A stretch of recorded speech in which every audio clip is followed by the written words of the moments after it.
اللهم صل على محمد وعلى آل محمد كما صليت على إبراهيم وعلى آل إبراهيم إنك حميد مجيد.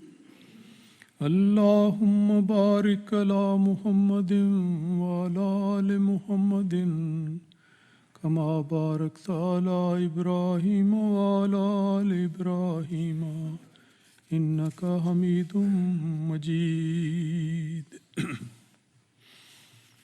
اللہ تعالیٰ نے رسول پاک صلی اللہ علیہ وسلم کو ساری دنیا کے لیے اسوہ حسنہ قرار دیا ہے، اور رسول پاک صلی اللہ علیہ وسلم کا اس ساری دنیا پر احسان یہ ہے کہ آپ نے سب دینی معاملات اور فرائض کو خوب کھول کر بیان کر دیا. نہ صرف آپ نے بیان فرمایا بلکہ عملی طور پر بھی اس کا نمونہ دنیا کے سامنے پیش فرمایا. اور پھر حضرت صلی اللہ علیہ وسلم کی ازواج مطہرات اور صحابہ کا بہت بڑا احسان ہے کہ انہوں نے ان سب باتوں کو بغور دیکھا، سنا اور یاد رکھا، اور پھر بڑی احتیاط اور صراحت سے امت کی رہنمائی کے لیے ان باتوں کو بیان کیا. دینی معاملات میں اقامت صلاۃ سب سے اہم فریضہ ہے. اس بارے میں احادیث کا درس پیش کیا جا رہا ہے. آج جو حدیث پیش ہوگی اس میں یہ ذکر ہے کہ ہمارے پیارے آقا حضرت محمد مصطفیٰ صلی اللہ علیہ وسلم کس طرح نماز ادا فرمایا کرتے تھے. اور ظاہر بات ہے کہ رسول پاک صلی اللہ علیہ وسلم کا یہ نمونہ ہم سب کے لیے مشعل راہ ہے. اس لیے اس حدیث کو خاص طور پر توجہ کے ساتھ سننا چاہیے، یاد رکھنا چاہیے اور اس پر عمل کرنے کی کوشش کرنی چاہیے. عن عائشہ رضی اللہ عنہا قالت کان رسول اللہ صلی اللہ علیہ وسلم یفتتح الصلاۃ بالتکبیر.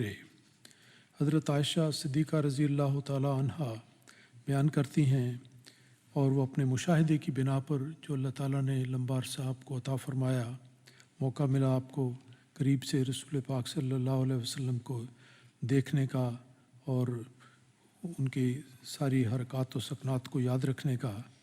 وہ بیان فرماتی ہیں کہ رسول پاک صلی اللہ علیہ وسلم جب اپنی نماز کو شروع فرماتے تو اللہ اکبر کہہ کر نماز کا آغاز کرتے.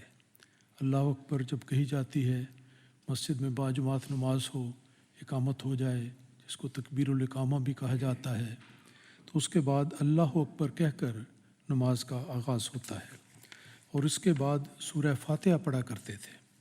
یہ بھی معمول کی بات ہے، دوستوں کو معلوم ہے. اور پھر اس کے بعد ان حرکات و سکنات کا نماز کے مختلف ارکان میں سے گزرتے ہوئے جس طرح نماز ادا کی جاتی تھی اس کی تفصیل آپ نے بیان فرمائی. فرمایا کہ جب رسول پاک صلی اللہ علیہ وسلم رکوع کرتے تو نہ تو اپنے سر کو اوپر اٹھا کر رکھتے اور نہ جھکاتے، بلکہ پیٹھ کے برابر اور کمر کے ہموار رکھتے تھے. یہ ایک پہلی بات ہے جو بڑی قابل توجہ ہے کہ نماز اللہ تعالیٰ کے حضور عاجزی اور انکساری کا موقع ہے. اس لیے رکوع میں جاتے ہوئے یہ احتیاط رکھنی چاہیے کہ انسان پوری طرح رکوع کرے. جس حد تک آپ اپنی کمر کو نیچا کر سکتا ہے کرنا چاہیے، لیکن یہ نہیں کہ سر اتنا جھکا دیا جائے کہ وہ اس کی سطح ہموار نہ رہے، بلکہ سر جھکا ہوا ہو اور جسم کا رخ کچھ اور ہو، تو یہ طریق درست نہیں. بلکہ کمر بالکل متوازی رنگ میں، ہموار رنگ میں ہونی چاہیے، اور جس حد تک کمر نیچے ہو سکتی ہے اس کو کیا جائے، لیکن سر بھی اس کے ساتھ حرکت آنا چاہیے. اور جب رکوع سے اٹھتے تھے، یہ اگلا مرحلہ بیان کیا گیا ہے، اور جب رکوع سے آپ اٹھتے تھے تو سیدھے کھڑے ہو کر پھر سجدے میں جاتے تھے. یہ بات بھی بڑی اہم ہے کہ بعض اوقات ہوتا ہے کہ رکوع میں آدمی گیا اور اس نے رکوع کیا اور سیدھے کھڑے ہونے سے پہلے ہی وہ سجدے میں چلا جاتا ہے. تو یہ بات ہرگز درست نہیں. رسول پاک صلی اللہ علیہ وسلم کا نمونہ دیکھیں کتنا واضح ہے کہ رکوع کے بعد انسان کو مکمل طور پر جیسے پہلے نماز میں کھڑا تھا اسی طرح سیدھے ہو کر کھڑے ہونا چاہیے، تاکہ ایک رکن نماز کا ادا ہو گیا، رکوع ادا ہوا، پھر اس کے بعد قیام کا وقت ہے تو سیدھے کھڑا ہونا چاہیے، اور پھر اس کے بعد سجدے میں جانا چاہیے۔ اور جب سجدے سے آپ سر اٹھاتے تو پوری طرح بیٹھتے، پوری طرح بیٹھنے کے بعد پھر دوسرا سجدہ کرتے تھے۔ یہ اگلا مرحلہ ہے کہ سجدہ کیا۔ سجدے کے بھی آداب ہیں جو دیگر احادیث میں ملتے ہیں کہ سجدے میں جاتے ہوئے مکمل طور پر چہرے کو زمین پر یا قالین پر یا فرش یا صف پر لگانا چاہیے۔ سجدہ کرتے ہوئے ماتھا بھی زمین پر ہونا چاہیے اور ناک بھی زمین پر لگنا چاہیے۔ یہ نہیں کہ ماتھا اوپر ہے یا ناک اوپر ہے، مکمل عاجزی اور انکساری کا جس حد تک جسمانی طور پر اظہار ہو سکتا ہے وہ ہونا چاہیے، اور یہی رسول پاک صلی اللہ علیہ وسلم کا نمونہ تھا۔ اور اس وقت سجدے میں جاتے ہوئے یہ بات خیال رکھنی چاہیے کہ اس میں انسان کے بازو جو ہیں وہ کلائی تک زمین پر نہیں لگنے چاہیے، بلکہ ہاتھوں پر اپنے جسم کو سہارا دیا جائے، اور نہ ہی بازو اپنے پیٹ کے ساتھ یا اپنی ران کے ساتھ لگانے چاہیے۔ یہ باتیں انسان بعض اوقات اس وقت اختیار کر لیتا ہے غلطی سے کہ جب کوئی تھکاوٹ ہو یا ویسے ہی آرام کے لیے اگر سہارا لے لیا جائے تو انسان کو سہولت محسوس ہوتی ہے، لیکن اس سے ایک کسل اور سستی پیدا ہو جاتی ہے۔ اس لیے چستی کو بیدار رکھنے کے لیے، قائم رکھنے کے لیے یہ طریق ہے کہ انسان دونوں طرف ہاتھ زمین پہ رکھے، چہرہ زمین پہ رکھے، اور ماتھا اور ناک زمین کو لگ رہی ہوں، لیکن کونیاں اونچی اٹھائی ہونی چاہیے، کبھی کونی نیچے نہیں لگانی چاہیے، اور نہ ہی ران کے ساتھ نہ پیٹ کے ساتھ، بلکہ مستعدی کے ساتھ سجدے میں جانا چاہیے۔ اور پھر میں مختصر کر رہا ہوں، اور آگے آپ فرماتی ہیں کہ جب سجدے سے سر اٹھاتے تو پوری طرح بیٹھنے کے بعد دوسرا سجدہ کرتے۔ یہ سارے مختلف ارکان ہیں نماز کے، ان کو الگ الگ قائم رکھنا اور ادا کرنا ضروری ہے۔ ایک سجدے میں گئے تو اس کے بعد پوری طرح بیٹھنے کی قاعدے کی صورت میں آئیں گے، اور تاکہ دونوں سجدے آپس میں الگ الگ ہوں، اور سجدوں کے مابین ان کے درمیان اللہ تعالیٰ نے ایک بہت ہی جامع دعا سکھائی ہوئی ہے۔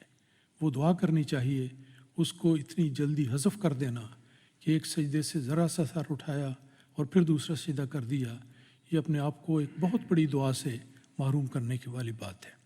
اس لیے پہلا سجدہ ایک ہے، اس کو پوری طرح یکسوئی کے ساتھ ادا کیا جائے، پھر اس کے بعد بیٹھ کر دعا کرنے کے بعد پھر دوسرے سجدے میں جائیں۔ یہ ساری باتیں ہیں جو دیکھیں حضرت ام المومنین حضرت عائشہ صدیقہ رضی اللہ تعالیٰ عنہ نے کس قدر کمال فصاحت سے الگ الگ ان کو بیان کیا ہے، اور ہمارے لیے یہی نمونہ قابل تقلید ہے۔ اور پھر فرماتی ہیں کہ ہر 2 رکعتوں کے بعد تشہد کے لیے آپ بیٹھتے تھے۔ نماز میں اگر 2 رکعتیں ہیں تو پھر تو 2 رکعتوں کے بعد ایک دفعہ تشہد میں بیٹھیں گے، نماز ختم ہوگی۔ اگر 3 ہیں تو 2 دفعہ بیٹھ کر تشہد پڑھنے کے بعد پھر کھڑے ہو کر تیسری رکعت پڑھی جائے گی۔ اگر 4 ہیں تو 4 ہوں گی، پھر اس کے بعد تشہد کا وقت آئے گا۔ تو یہ بڑی عام بات ہے، دوستوں کو معلوم ہے۔ اور پھر ایک اہم بات یہ ہے کہ بیٹھتے ہوئے انسان کو کیا انداز اختیار کرنا چاہیے۔ آپ فرماتی ہیں کہ رسول پاک صلی اللہ علیہ وسلم اپنا دایاں پاؤں کھڑا رکھتے تھے اور بائیں پاؤں کو بچھا لیتے تھے۔ بائیں پاؤں کو اس طرح موڑ کر بچھانا چاہیے کہ گویا انسان کے بیٹھنے کے لیے ایک گدی یا کشن کی صورت ہو جائے، جس پر انسان اپنے جسم کے بوجھ کو سنبھال سکے، اور دایاں پاؤں کھڑا کرنا چاہیے تاکہ ایک قسم کی سپورٹ ہو، تائید ہو اور بیٹھنے کی سہولت ہو۔ دیکھا جائے تو یہ طریق بیٹھنے کے لیے بہت ہی آرام دہ ہے، اور ایسا ہے جس میں انسان بسہولت بیٹھ کر اپنی پوری دعا کر سکتا ہے اور توجہ کو قائم رکھ سکتا ہے۔ اور پھر فرمایا گیا اس حدیث میں کہ رسول پاک صلی اللہ علیہ وسلم شیطان کی طرح بیٹھنے یعنی ایڑیوں پر بیٹھنے سے منع فرماتے تھے۔ یہ مراد یہ ہے کہ اپنے پاؤں کو اس طرح کھڑا رکھنا اور ایڑیوں کے اوپر بیٹھنا، بجائے اس طریق کے جو پہلے بیان ہوا کہ بائیں پاؤں کو بچھا کر ایک گدی کی صورت بنائیں، اس پر بیٹھیں، دایاں پاؤں کھڑا رکھیں دائیں طرف اور جسم کو سپورٹ ہو۔ بعض ایسی صورت ہوتی ہے کہ دونوں پاؤں کی ایڑیوں پر انسان بیٹھنے کی کوشش کرتا ہے، اس کو سخت ناپسند کیا گیا ہے، اور رسول پاک صلی اللہ علیہ وسلم نے فرمایا کہ یہ شیطان کے بیٹھنے کا طریقہ ہے، تو ہرگز اس کو اختیار نہیں کرنا چاہیے، تو اس سے اجتناب کرنا چاہیے۔ اور سجدے میں بازو بچھانے سے آپ منع فرماتے تھے، اور یہی جو آپ بات پہلے ذکر ہو چکی ہے کہ جب سجدے میں ہو تو انسان کا ہاتھ زمین پر لگنے چاہیے، دونوں، دایاں ہاتھ اور بایاں ہاتھ، دائیں اور بائیں طرف، لیکن اس کی کہنی ہمیشہ بلند ہونی چاہیے۔ یہ ہاتھ کی جو کلائی ہے اس کا ذکر ہو رہا ہے کہ کلائی انسان کی ہاتھ سے شروع ہو کر جو کونی تک ہے یہ زمین پر نہیں لگنی چاہیے، اور فرمایا کہ یہ جو طریق ہے اس کی مثال آپ نے بیان فرمائی کہ جس طرح کہ کتا اپنے بازو پھیلا کر بیٹھتا ہے، کتے کو دیکھیں تو اس کے بیٹھنے کا طریق یہ ہے، تو رسول پاک صلی اللہ علیہ وسلم نے بڑے کھلے لفظوں میں یہ تاکید فرمائی ہے کہ اس طرح ہرگز نہیں بیٹھنا چاہیے، بلکہ باوقار، مستعدی کے ساتھ اور پوری توجہ قائم رکھتے ہوئے نماز کے سب ارکان الگ الگ ادا کرنے چاہیے، اور یہی آپ کا اپنا طریق مبارک تھا۔ اور آخر میں آپ فرماتی ہیں کہ السلام علیکم ورحمۃ اللہ کہہ کر نماز کو ختم فرمایا کرتے تھے۔ تو یہ ایک بڑا ہی مختصر اور جامع بیان ہے کہ انسان کو نماز کس طرح ادا کرنی چاہیے، ایک ایک رکن نماز کو صحیح طور پر ادا کرنا، یہ وہ خوبی ہے جو رسول پاک صلی اللہ علیہ وسلم کے اپنے نمونے میں نظر آتی ہے، اور یہی وہ مقدس طریق دعا ہے اور نماز کی ادائیگی کا طریق ہے جو اللہ تعالیٰ کے حضور قبول ہوتا ہے۔ تو رسول پاک صلی اللہ علیہ وسلم کے اس نمونے کو ہمیشہ یاد رکھنا چاہیے، اور کبھی بھی اپنے جسمانی سہولت اور آرام کی خاطر کوئی اور آسان طریقہ نہیں اختیار کرنا چاہیے، بلکہ شروع سے لے کے آخر تک پوری مستعدی کے ساتھ اس رنگ میں نماز ادا کرنی چاہیے، اور ایک ایک بات میں اپنے آقا محمد مصطفیٰ صلی اللہ علیہ وسلم کی ہمیں پیروی کرنی چاہیے۔ یہی ہمارے لیے باعث برکت ہے، اور اسی کا اہتمام ہونا چاہیے۔ اللہ تعالیٰ ہمیں اس کی توفیق عطا فرمائے۔